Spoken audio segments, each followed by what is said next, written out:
So we are talking about the horror movie The Haunting of Alice D, which is also known as Tainted, a 2014 movie written, directed and starring Jessica Sunborn. Now the main cast member here is Kane Hodder, but he is really only an extended cameo, so don't be expecting a lot of him, and he only actually appears in flashbacks. So the story here, basically, we have this group of gents, this group of young men, decide they're going to have a party in this like massive house, which once upon a time used to be a brothel, which was owned and kind of run by one of these guys' ancestors, who was actually played by Kane Hodder in the flashbacks. And in the flashbacks, we learn basically that Kane Hodder had these two sisters. One was only 15 that he kind of bought essentially and put them into sort of prostitution, and then through a series of events that we see in the flashbacks, basically tragedy happens. Cut to modern times, basically, and we see these kind of guys there. They basically hire a group of prostitutes. They basically a party in this house, and as the kind of party progresses, spooky things start to happen, ghostly apparitions, all that kind of stuff, and obviously leads to a bloody climax.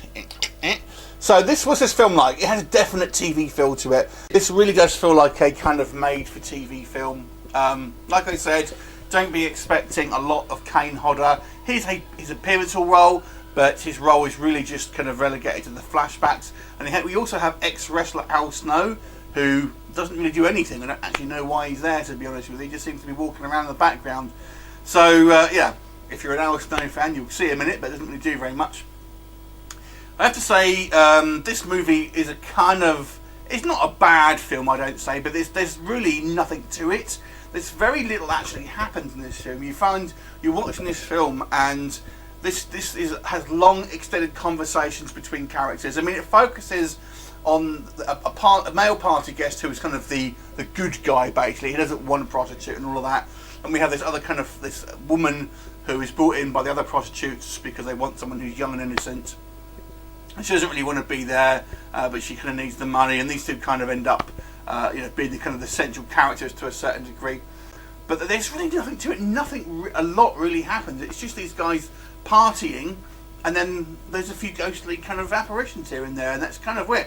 And then the actual sort of climax of the film, it just feels kind of very rushed and convoluted in what happens, basically, and it kind of just ends. And I don't know, it was definitely an unsatisfying film, I have to say. But let's talk about some of the positives. There are a couple of positives here, I would say. First of all, I didn't think the acting was too bad, even though there are some stereotypical characters here, like the typical good guy who is, he's just, a typical sort of like, we'll make this guy the good guy, we'll make that girl the kind of the good girl. But they do well in their roles, I have to say. They kind of make it, especially the guy, makes it somewhat kind of a likeable character. I have to say, there are some quite good kind of ghostly effects here.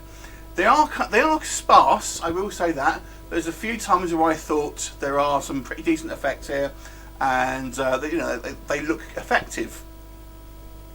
And I think this kind of the setting of this house is quite good, and it has an interesting idea in regards to its plot, but it's just very kind of run of the mill. There's nothing really here that's going to kind of keep your interest. It's so kind of just drab, for lack of a better word. It's not really scary. It's not all that interesting. There's no way this is a terrible film. I don't think it's really bad in any kind of one area, but it's just unimpressive, basically. It's just not particularly great in anything either. So it's pretty forgettable. It wasn't a bad watch if you just want a kind of a somewhat kind of muted haunted house film with some okay effects here and there, but with a very kind of slow storyline with not a lot happening.